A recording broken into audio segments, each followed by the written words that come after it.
The police chief leading the search for Nancy Guthrie in the US state of Arizona says he believes she's being held close to her home. The 84-year-old mother of the presenter Savannah Guthrie was taken more than 2 weeks ago. They took an 84-year-old woman in the dead of night, left her life-saving medication on the counter, left blood on the porch, and then vanished without a trace. What investigators found inside Nancy Guthrie's home left even the most seasoned FBI agents speechless. There are details about this case that the mainstream media is not talking about. A 41-minute window that nobody can explain. Absolutely, absolutely. In fact, now for me, the priority is that house, that crime scene. We have DNA found at a glove that's 2 miles away, but you could have gloves that were found 5 or 6 miles away. We have, like I say, 40,000 leads. You have to start prioritizing those leads. Evidence that raises questions nobody wants to answer, and a family desperately pleading on national television. What really happened that night in the Arizona desert?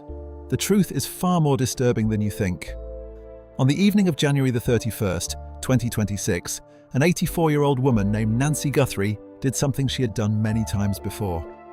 She took an Uber to her daughter Annie's home in Tucson, Arizona for dinner and a game night with family. By all accounts, it was an ordinary evening. They ate together, played games, and the night wound down without any sign of trouble. At around 9:48 in the evening, Annie's husband, Tomaso Chion, drove Nancy back to her home in the Catalina foothills, an unincorporated area sitting just north of Tucson, surrounded by desert terrain, saguaro cacti, and low rolling hills. Security data recorded the garage door opening when Nancy arrived.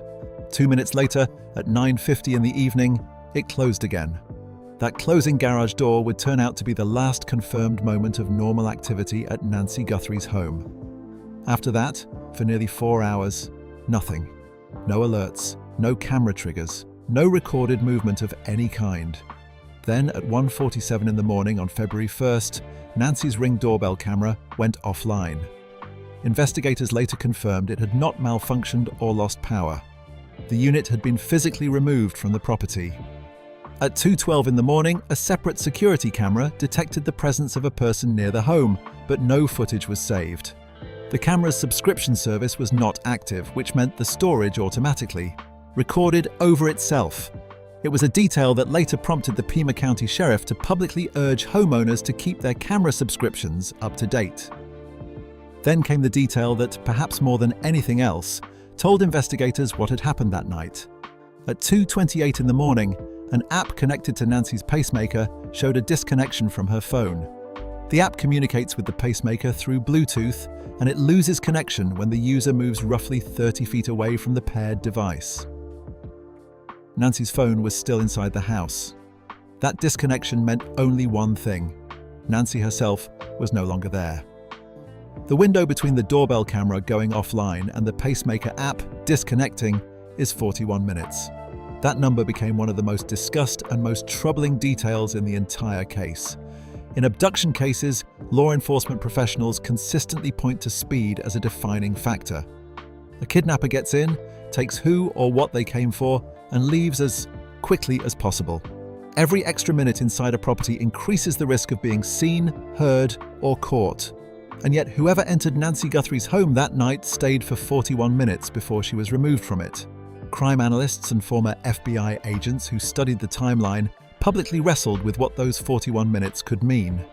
One possibility raised by investigators was that the intruder may have entered the home for a purpose other than abduction entirely, perhaps searching for documents, records, or some other specific item, and that Nancy may have woken up during that search, triggering a confrontation that changed the nature of what happened. Another theory was that the removal of the doorbell camera before the abduction itself was a deliberate tactic, a way of testing whether police would respond to the tampering, which would suggest a perpetrator who was patient, methodical, and already familiar with the property and Nancy's daily routine. The following morning, February 1st, Nancy missed her regular routine. She had a habit of engaging with her church community, and by late morning, family members had grown concerned.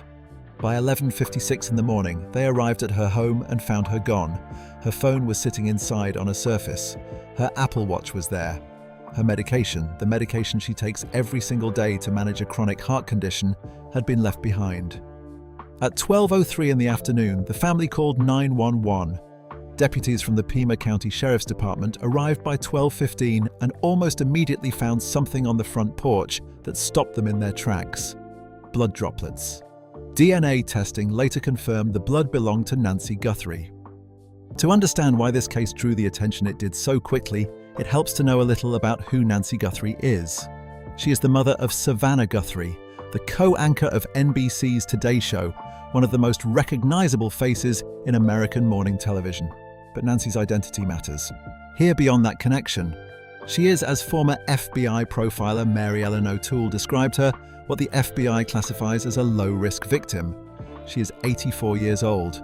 She was born on January the 27th, 1942 in Fort Wright, Kentucky, and has lived in the Tucson area for decades. She is a widow. Her husband Charles died of a heart attack in 1988 when their youngest daughter Savannah was still in high school.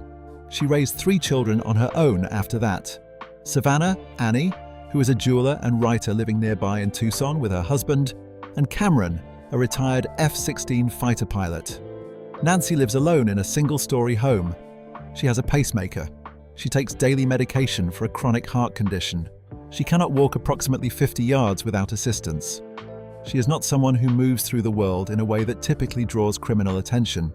She is quiet, private, and by the accounts of those who know her, deeply embedded in her faith and her family. The idea that someone would target her, plan around her routine, disable her cameras, and take her from her home in the middle of the night was, to nearly everyone who heard about it, almost incomprehensible.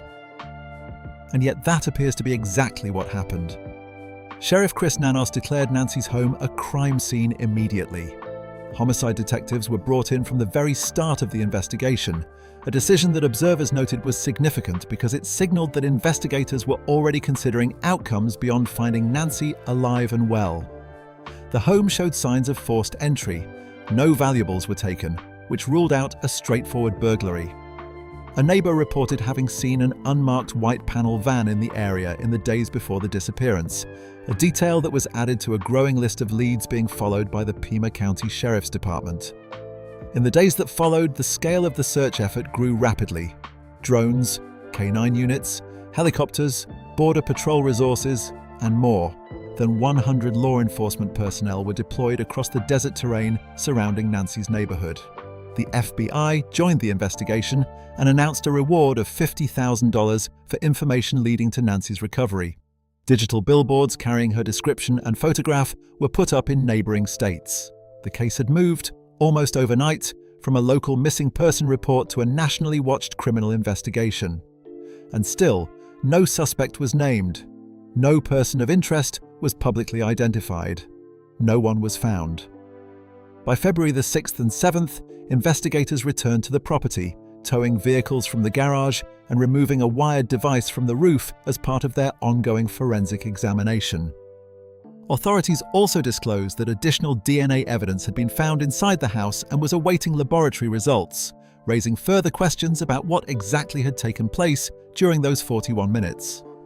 The blood on the front porch had already told one part of the story.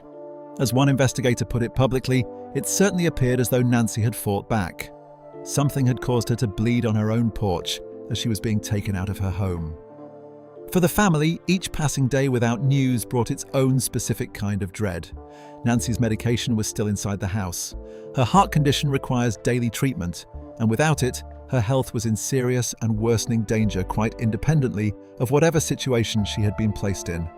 That medical reality added a layer of urgency to the case that no amount of investigative progress alone could address.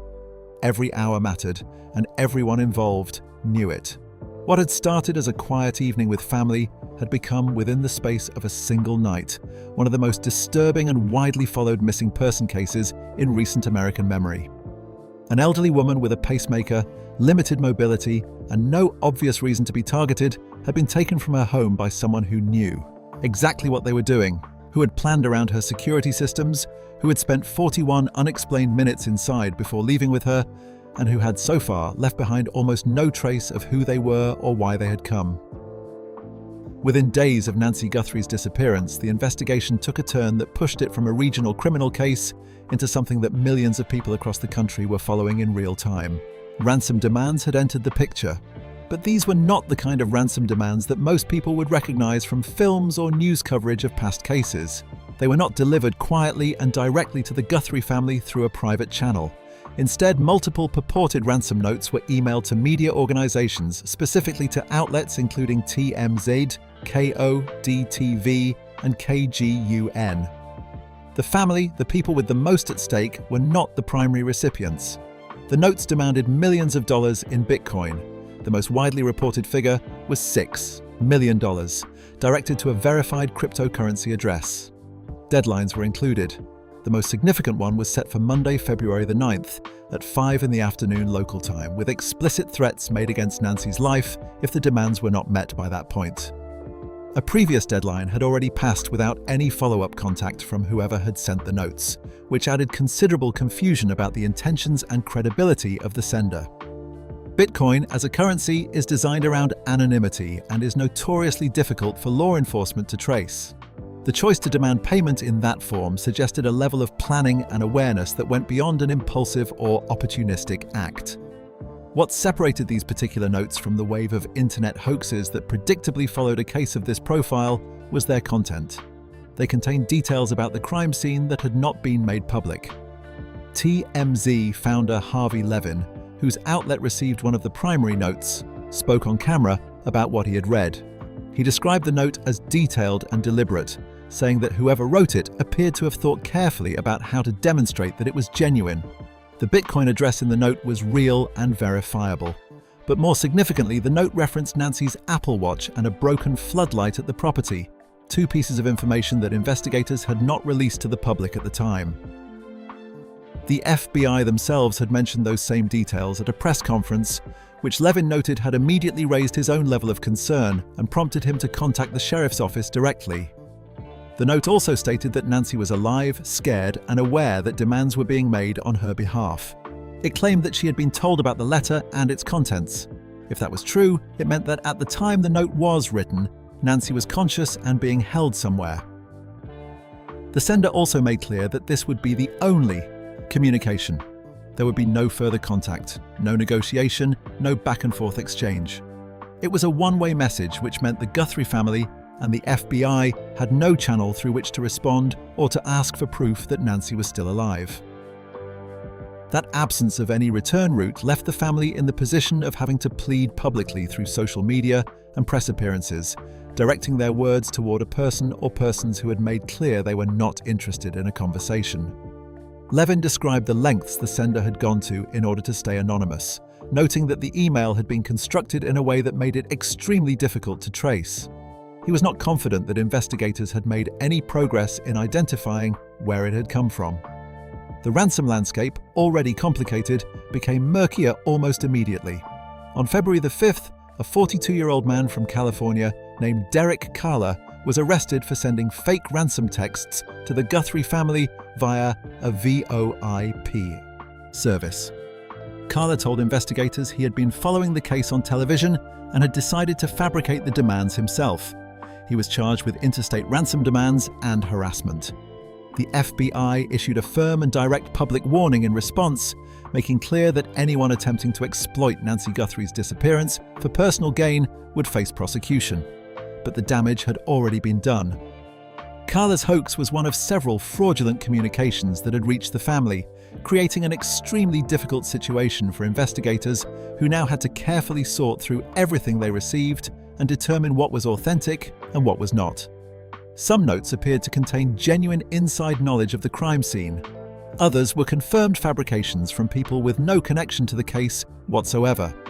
All of it was arriving while the clock was ticking toward a deadline that may or may not have carried real consequences. Retired FBI agent James Fitzgerald, who spoke publicly about the case, expressed skepticism about the ransom notes on a specific point. The fact that they had been sent to media organizations rather than directly to the family struck him as unusual. In a conventional kidnapping carried out for financial gain, the communication goes to the people who have both the emotional investment and the resources to pay. Sending notes to news outlets instead suggested the possibility of other motivations, whether ideological, personal, or connected to some kind of grievance that had nothing to do with money at all. He raised the possibility that this could be a revenge abduction rather than a straightforward financial crime.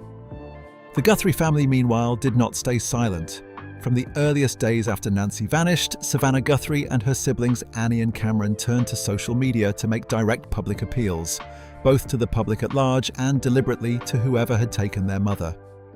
Their approach, according to former Assad's FBI Deputy Director Andrew McCabe, was consistent with hostage negotiation strategies, and McCabe indicated that FBI negotiators were likely working with the family behind the scenes to shape their messaging carefully. In their first major public video, posted around February 4th, the three siblings stood together and spoke directly to the camera. They described their mother as their heart and their home. They spoke plainly about her health, about the fact that she was 84 years old, that her heart was fragile, that she lived with chronic pain, and that she was now without the medication she needed to survive. The medical urgency they described was not exaggerated for effect. Nancy's pacemaker and her daily heart medication are not optional comforts. Without them, her condition could deteriorate rapidly and fatally, regardless of anything else her captor might intend. By placing that reality at the center of their appeal, the family was sending a message with a specific purpose: to create pressure on whoever held Nancy to keep her alive and in a reasonable condition, by making clear that her death would bring consequences far beyond what any ransom payment could resolve. The family also acknowledged the ransom demands directly in their public statements, which is something law enforcement typically advises against in kidnapping cases. Their words were chosen carefully. They said they were ready to talk. They said they needed to know without any doubt that Nancy was alive and that the person contacting them actually had her. They asked for proof of life and noted that in a world where voices and images can be digitally manipulated, any proof would need to be something that could be verified beyond question. That reference was significant. The rise of AI-generated audio and video means that a kidnapper could theoretically fabricate a proof-of-life recording using publicly available material, old interview clips, or family videos to create something that sounded or looked like Nancy without her being present at all. The family was, in effect, telling whoever had taken her that they were aware of that possibility and would not be fooled by it. By February the 7th, a second video appeared. In it, the family went further than they had before. They stated directly that they had received a message, that they understood it was valuable, and that they would payment. That phrase, "we will pay," was broadcast to a national audience and replayed across every major cable news network. No specific figure was mentioned, but the $6 million Bitcoin demand had already been widely reported. The implication was clear. The family had the means, they had the willingness, and they wanted their mother returned. Savannah Guthrie had by this point stepped back entirely from her professional responsibilities. She had been absent from the Today Show and had withdrawn from assignments, including coverage of the 2026 Winter Olympics. An estimated annual salary of $8 million and one of the most prominent seats in American television journalism had, for the time being, ceased to matter. President Trump called Savannah personally and offered the support of federal resources. Colleagues from the Today Show rallied publicly behind her. Community members placed candles and handwritten notes outside Nancy's home in the Catalina foothills. And still, as of February 8th, 2026, 8 days after Nancy Guthrie was last seen entering her own home, not a single person had been held accountable. No suspect had been named. No arrest had been made. Additional DNA evidence recovered from inside the house was still awaiting laboratory results. The blood on the front porch confirmed that Nancy had not left without a struggle. The 41-minute gap between the camera going offline and the pacemaker disconnecting from her phone remained unexplained. The ransom notes, some authentic in their detail and some confirmed forgeries, sat at the center of an investigation that was growing in complexity by the day. A $6 million deadline was less than 24 hours away. Nancy's medication had been sitting untouched inside her home for over a week. And her children, in front of cameras watched by millions of people, were still asking the same question that everyone following this case was asking. Where is she, and is she still alive? As the investigation entered its second week, the question that kept returning to those analyzing this case from the outside was the same one that had been present from the very beginning. What happened during those 41 minutes? It is the kind of detail that, once you are aware of it, is almost impossible to move past. Every other element of the case, the ransom notes, the DNA evidence, the missing cameras, the Bitcoin demands, all of it circles back eventually to that single, unexplained window of time. 41 minutes between the doorbell camera going offline and Nancy Guthrie's pacemaker losing its Bluetooth connection to her phone. 41 minutes inside the home of an 84-year-old woman who cannot walk 50 yards without assistance. Former FBI agents and crime analysts who examined the timeline publicly struggled to find a satisfying explanation for it. The most straightforward reading of a kidnapping for ransom is that speed is everything. You go in, you take the person, and you leave. Every additional minute spent inside a property is a minute in which something can go wrong. A neighbor could look out of a window. A passing car could slow down. A light could come on somewhere nearby. Professional criminals operating with a clear objective do not linger. And yet whoever was inside Nancy Guthrie's home that night lingered for a very long time. One theory that analysts returned to repeatedly was that the intruder had not come to the house primarily to take Nancy at all. The suggestion was that someone had entered the property to search for something specific, whether that was paperwork, financial records, personal documents, or some other item whose significance is not publicly known. Under that theory, Nancy was not the original target of the intrusion. She may have woken up while the search was taking place, confronted whoever was inside her home, and the situation escalated from there into something neither party had planned for. A former FBI agent speaking publicly about the case described this kind of scenario as one that had appeared in documented case studies before. A break-in turns into something far more serious because of an unexpected encounter, and from that point on, the perpetrator is dealing with a situation they had not prepared for and making decisions under pressure. That theory would explain several things about the crime scene that otherwise sit uncomfortably alongside the idea of a planned abduction. It would explain the 41 minutes. It would explain the blood on the front porch. It would explain why Nancy's phone, her Apple Watch, and her medication were all left inside the house. A kidnapper who had planned carefully, who had taken the time to disable the cameras, who had clearly done some level of reconnaissance on the property and on Nancy's routine, would most likely have considered the practical needs of keeping a hostage alive.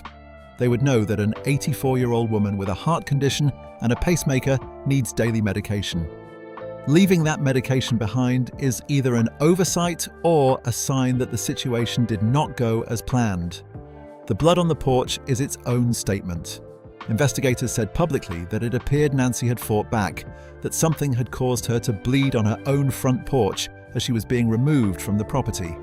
For a woman of her age and physical condition, that kind of resistance speaks to both her character and to the violence of what took place. It also raises the question of what else may have happened inside the house before she reached the porch. Authorities disclosed that additional DNA evidence had been recovered from within the home and was awaiting laboratory test results. The nature of that evidence was not publicly specified, but analysts noted that the range of possibilities it opened up was deeply troubling. A prolonged struggle inside the home would be consistent with the 41-minute timeline. So would a number of other scenarios that investigators were clearly not ruling out.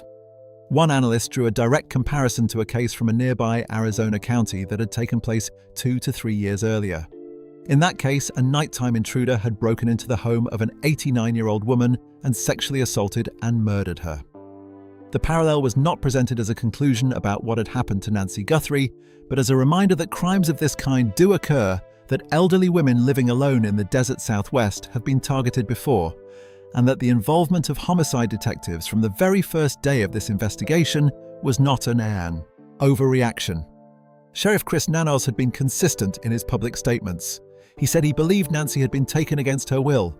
He said he believed she was still out there. But the careful, measured quality of those statements carried its own weight.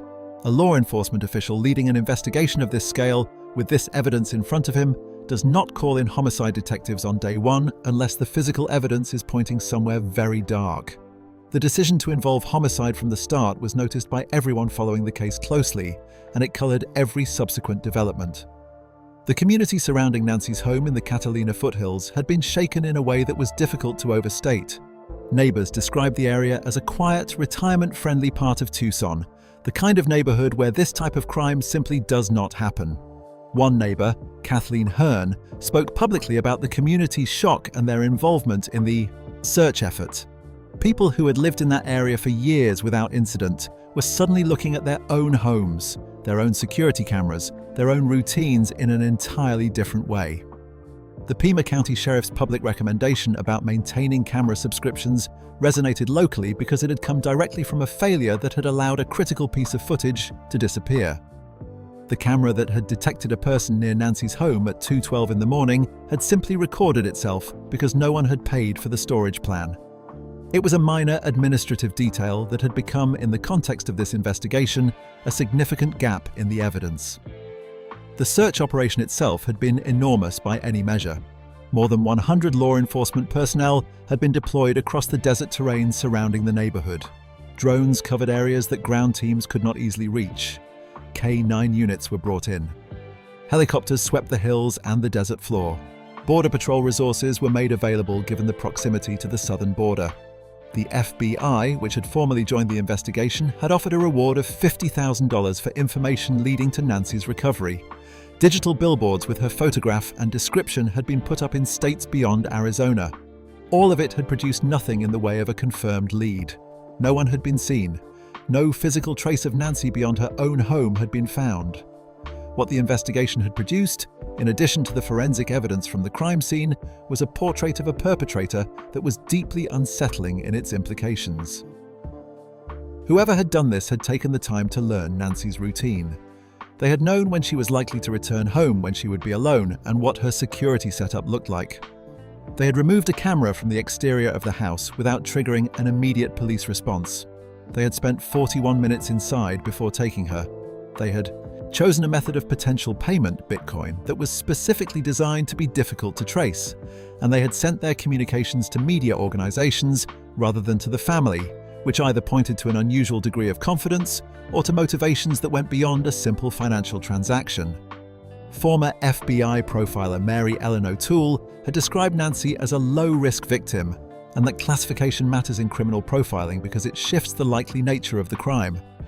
Low-risk victims are not targeted at random. They are targeted because someone has chosen them specifically, for a specific reason. That reason may be financial, it may be personal, it may relate to something in Nancy's life or her family's life that has not yet surfaced in the public record. But the targeting itself, the planning that clearly went into this, tells investigators that there is a connection somewhere, direct or indirect, between whoever did this and the Guthrie family or Nancy's immediate world. As of February 8, 2026, none of those threads had publicly led anywhere conclusive. The deadline set in the ransom note, Monday the February 9th at 5 in the afternoon, was approaching. The family had said publicly that they were willing to pay. They had asked for proof of life. They had warned that any such proof would need to be genuine and verifiable. And they had done all of this while managing, in public view, a level of fear and grief that most people will never have to face with cameras pointed at them. Savannah Guthrie, Annie, and Cameron had stood together in their videos and spoken about their mother with a directness and a restraint that many observers found quietly devastating. They called her their heart and their home. They described her faith, her strength, and her fragility. They asked whoever had taken her to consider that she was a human being in pain, without her medicine, in an unfamiliar place, at 84 years old.